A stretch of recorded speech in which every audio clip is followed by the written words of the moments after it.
Job, chapter 31. I made a covenant with mine eyes. Why then should I think upon a maid? For what portion of God is there from above, and what inheritance of the Almighty from on high? Is not destruction to the wicked, and a strange punishment to the workers of iniquity? Doth not he see my ways, and count all my steps?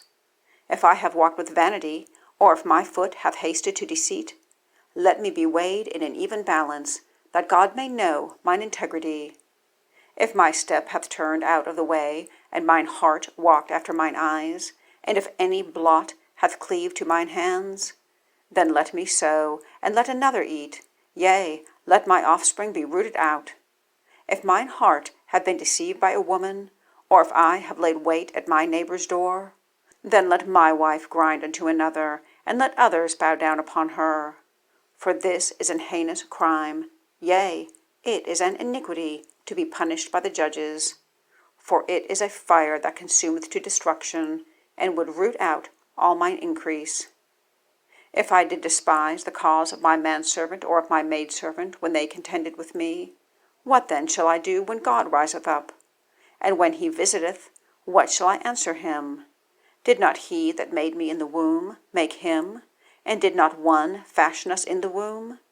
If I have withheld the poor from their desire, or have caused the eyes of the widow to fail, or have eaten my morsel myself alone, and the fatherless hath not eaten thereof? For from my youth he was brought up with me, as with a father, and I have guided her from my mother's womb.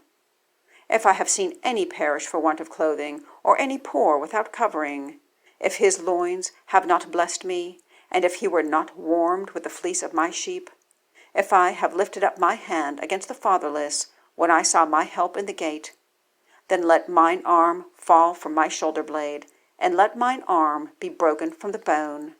For destruction from God was a terror to me, and by reason of his highness I could not endure. If I have made gold my hope, or have said to the fine gold, Thou art my confidence, if I rejoiced because my wealth was great, and because mine hand had gotten much, if I beheld the sun when it shined, or the moon walking in brightness, and my heart hath been secretly enticed, or my mouth hath kissed mine hand, this also were iniquity to be punished by the judge, for I should have denied the God that is above. If I rejoiced at the destruction of him that hated me, or lifted up myself when evil found him, neither have I suffered my mouth to sin by wishing a curse to his soul. If the men of my tabernacle said not, Oh, that we had of his flesh, we cannot be satisfied. The stranger did not lodge in the street, but I opened my doors to the traveler.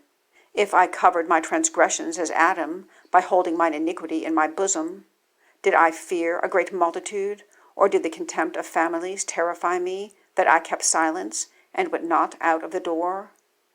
Oh, that one would hear me! Behold, my desire is that the Almighty would answer me, and that mine adversary had written a book. Surely I would take it upon my shoulder, and bind it as a crown to me. I would declare unto him the number of my steps.